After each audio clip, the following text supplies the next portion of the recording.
Star హీరోల సినిమాల్లో చిన్న చిన్న పాత్రలు చేస్తూ క్రమంగా క్రేజీ హీరోగా మారిపోయాడు శర్వానంద్. ఇప్పుడు టాలీవుడ్లో ఉన్న ది మోస్ట్ టాలెంటెడ్ యాక్టర్లలో శర్వా కూడా ఒకరు.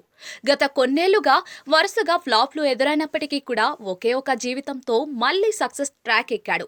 మదర్ సెంటిమెంట్తో తెరకెక్కిన ఈ మూవీ సూపర్ హిట్గా నిలిచింది. ఆ తర్వాత శ్రీరామ్ ఆదిత్య దర్శకత్వంలో మనమే అనే ఫ్యామిలీ ఎంటర్టైనర్లో నటించాడు శర్వా. ఈ ఏడాది ప్రారంభంలో రిలీజ్ అయిన ఈ సినిమా అంచనాలను అందుకోలేకపోయింది. ఈ సినిమాల సంగతి పక్కన పెడితే గతేడాది జూన్లో రక్షితారెడ్డి అనే అమ్మాయితో కలిసి పెళ్లిపీటలెక్కాడు శర్వానంద్. వీరి దాంపత్య బంధానికి ప్రతీకగా ఈ ఏడాది పండంటి ఆడబిడ్డ వారి జీవితంలోకి అడుగుపెట్టింది. అయితే ఈ శుభవార్తను ఆలస్యంగా చెప్పాడు శర్వా. ఈ ఏడాది మార్చిలో తన పుట్టినరోజున తనకు కూతురు పుట్టిందన్న గుడ్ న్యూస్ ను అందరితో పంచుకున్నాడు. అలాగే తన గారాల పట్టీకి లీలాదేవి మైనేని అని పేరు పెట్టినట్లుగా చెప్పుకొచ్చాడు. అయితే సందర్భమేంటో తెలియదు గాని తన కూతురి పేరు మీద అన్నదానం చేశాడు శర్వానంద్.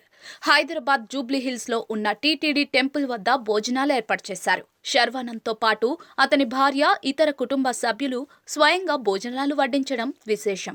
ఇందుకు సంబంధించిన వీడియో ఇప్పుడు సామాజిక మాధ్యమాల్లో వైరల్ గా మారింది. ఇక శర్వానంద్ చేతిలో ప్రస్తుతం 2 సినిమాలున్నాయి. తన 36వ సినిమాకు అభిలాష్ రెడ్డి దర్శకత్వం వహించనున్నారు.